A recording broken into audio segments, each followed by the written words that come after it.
our listeners have been awesome. We have had a lot of growth naturally and organically over the past, 3 months that we've been doing this, 10 episodes. I guess it's 2.5 months. I just want to thank the listeners because it's been phenomenal. The feedback's been pretty positive. A lot of coaching and saying, hey, can you do this, that, or the other differently? But it's been a really awesome ride. I've learned a lot from it. I hope to continue to do that.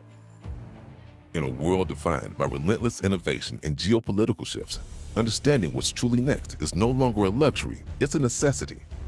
This is RTX, the future. Your guides through tomorrow's complex landscape are two individuals with unparalleled insight. Jay Mazzelli, co-founder and CEO of Red Thread X, a retired Army colonel and a veteran leader in defense and technology innovation, brings decades of experience from the front lines of strategic development. Nate Platts, an active duty lieutenant colonel in the U.S. Army, actively shaping future capabilities through advanced data and strategic sustainment. Together, Jay and Nate offer a rare vantage point, having advised at the highest levels, navigated complex technological revolutions, and influenced the strategic implications of innovation long before they hit the mainstream.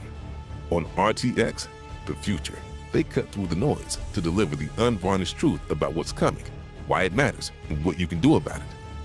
Stop guessing. Start knowing. What's up, Jay? Hey, Nate, how you doing, man? What's going on? I'm doing well, man. It's been a while. Excellent. It has, yeah. You know what, though? It was nice to take a little break there. I know you've been jamming along at work with a lot of responsibilities. And, it's funny because as we're working on our next report, we're putting a lot of time into that. And the next report's going to be coming out really soon. It's going to be quite interesting. I was able to take a little bit of time off and just completely disconnect. Went to Wyoming on a fishing trip, and for about 4 days straight, never even saw the internet. It was awesome. Just my emergency satellite signal if I needed it for messaging, and that was it. So I appreciate, Yeah, you were hard to get a hold of. Yeah, well, that was intentional, man. We need that every now and again. Yeah, That's it was good. intentional. And you know what? The world kept turning. It did. And, it's good to put the phone away and to reconnect with nature and nothing bad happened, right? It's not like you came back. It was like, what I miss? Kind of more of the same. And I did something similar. I didn't do 4 days in Wyoming, although that sounds pristine and pretty awesome. I took the family to Steamboat Springs, and we had a great time camping in our camper and hiking around there. It was beautiful. So, rest is important. Rest is allows you to reflect. It allows you to clear the mind, and then you can come back fresh. And that's exactly, I think, where we're at, right? We're looking back at what we've done. We had 10 episodes in. This is our 11th episode, believe it or not. Yes. Yeah, it's pretty awesome, right? And so we covered, all the topics in our predictive quarter report for the Pluot report for Red Thread X, and that was pretty awesome. We covered a lot of stuff, and now we're heavy into writing and producing for our proactive quarter, which we're going to start talking about next week. And there's a lot of great things, and some of it's new, and some of it's just updates to the things that we briefed. Like there's one really interesting fact. You actually told me this, but in the third episode we talked about the moon. And we mentioned helium-3, and we talked about how the moon has an abundance of helium-3, a very rare substance on Earth that is essential and expensive. And what happened just yesterday? Yeah, you cannot make this up. But it happened, I think, in June. I'd have to double check the date. But we just learned about it this week as we're doing our research. And I just want to double back real quick. I love the fact that we issued the first quarter report. We did our podcasts. We were looking at things that were changing. And as we're building this next report, we're doing a look back to say, here's what we wrote about in the first quarter. Here's what's transpired in the intervening months as we march towards this quarter. And so as part of our research, one of the research team members discovered, and this is amazing, there's a company called Interloon.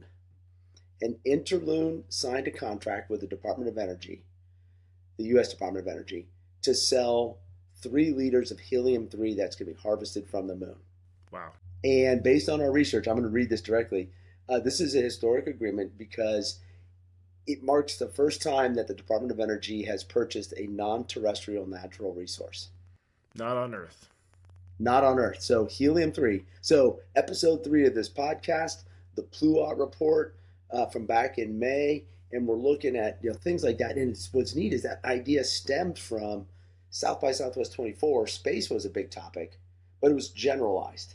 And then as we saw South by 25, experienced that, went to CES, we're doing all of our research for that report.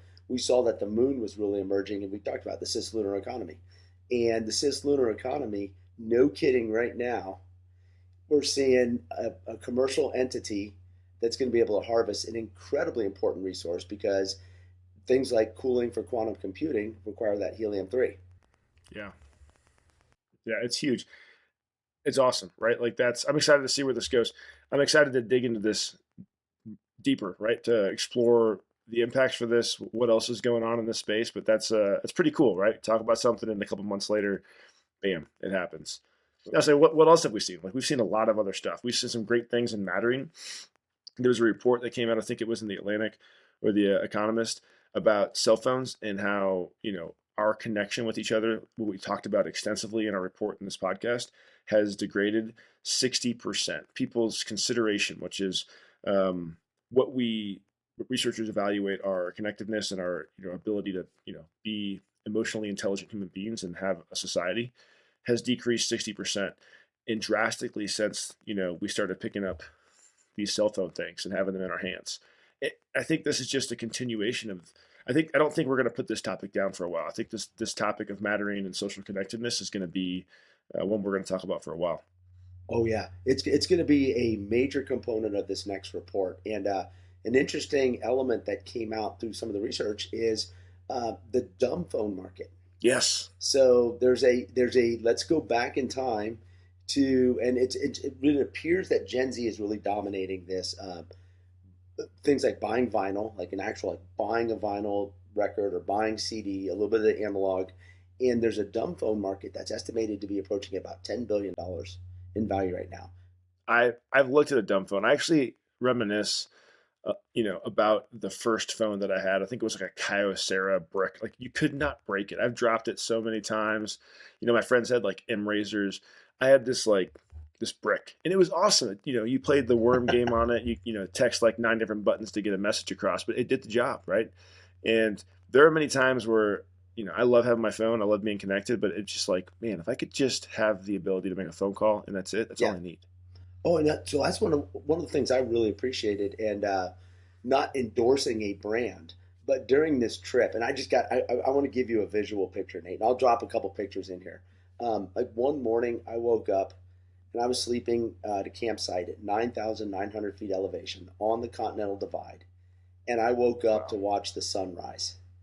And I mean, amazing seeing the sun come up over those mountains, literally purple mountains. They were majestic. Coming up through the pines and everything else. But one of the things I loved about being disconnected was I did go with the T-Mobile. T-Mobile is my personal service. I paid $10 for their Starlink, and I was part of the Starlink beta test. Yes. So I went ahead and paid $10 for the Starlink service. And you know what was awesome?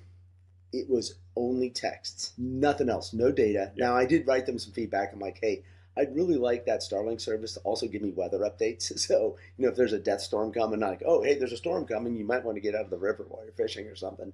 But other than, I'd like that tiny sliver of data for safety and in the text, and that was it. And dude, being disconnected and just being immersed in nature, just being a really good friend, bouncing around, camping, fishing, amazing.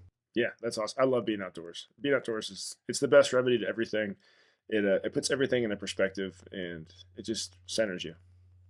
It does. And it was great because I got to share this experience with a lifelong friend, known him over 30 years. So, we got to connect, but then we also got to go off and disconnect while we're fishing because, fish shoulder to shoulder. They call it combat fishing sometimes, but no. So we were a couple hundred yards apart at time. He's doing his fishing style, I'm doing mine, and so we had that solitude. We talked about that in one of our previous podcasts. We had the solitude of being there in the forest or in the river, but then we had that camaraderie of a campfire and a couple of beers and just talking about that day's fishing and planning the next day and everything else. And it was solitude is not loneliness. Exactly. They're different. Yeah. And so I am really excited because this section on mattering is going to take what we talked about with the testosterone as chemical of the year, especially the metaphorical aspects that we've talked about. We've researched further, and unfortunately, some of those negative trends are progressing really rapidly. And then take that into the concept of mattering and how that's going to be so vital going forward, especially because, like we talked about also in the report and in a previous podcast, your health span is going to be largely dependent on the quality of your relationships. So I love how this is all coming together. Yeah, that's awesome. Yeah, it is. And I'm excited to dig into all these topics. There's one other topic I'm excited to dig into. We talked about CRISPR, the ability to slice out sections of genes to, formulate a new, healthier section of a gene. They did this with sickle cell vaccine, or a drug that eliminates sickle cell by basically splicing out a section of your genome and making it so it doesn't happen anymore. There was a recent study that they were able to do this in mosquitoes by replacing one chromosome. And it's like the equivalent of, if you were to take one letter out of one page out of 30,000 books and rewrite the whole story for all of them. But what this does is it prevents the transmission of malaria by just changing this one itty bitty piece of DNA. And that's remarkable, right? Like this has truly profound impacts for medicine. And it also has like the Brave New World concept of like, where does this stop? And I can't wait to have that conversation with you as well and talk about the research that we have in this topic. Oh yeah, this is going to be a really fun season 2 of RTX the Future, and I cannot wait to explore this with you, Nate. And yeah, so I just always appreciate a conversation with you. Just these teasers about a few of the topics that are coming out that are going to be really, really intense. And I have to say also, sorry, Jay, to cut you off, but like our listeners have been awesome. We have had a lot of growth naturally and organically over the past, 3 months that we've been doing this, 10 episodes. I guess it's 2.5 months. I just want to thank the listeners because it's been phenomenal. And the feedback's been pretty positive. A lot of coaching and saying, hey, can you do this, that, or the other differently? But it's been a really awesome ride. I've learned a lot from it, and I hope to continue to do that. That's a great point. I'm really glad you did that, Nate, because yeah, that's why we do this. Is to help, take these ideas, share them, and you're right. The feedback's been really, really helpful, and it's only going to get better from here. It will. Yes. So, hey, stay tuned. Season 2 is going to kick off starting next week, and it is going to be mind-blowing because we're going to be looking longitudinally or laterally, and we're going to be going deep on some stuff. And final punctuation mark. Remember when you talked about the Odin, Nate? The home kit where you can do garage genetic kit, bioengineering in the garage. It's on sale right now on their website. How much? About $1,700, which is nuts. Tempting. Yeah. Tempting. So I just saw that yesterday. I was like, oh my goodness, man, this is like, it's moving so fast, and it's gonna be so important that we stay informed on all these different directions so we can make the right choices as individuals and collectively. Yeah, and I can't wait to dig into this in the proactive quarter, Jay. It's going to be phenomenal. So I always appreciate talking to you, and rock on. All righty. Hey, well, you have a great night, Nate, and look forward to kicking off season 2 next week. Awesome. Cheers. Take care. Be seeing you.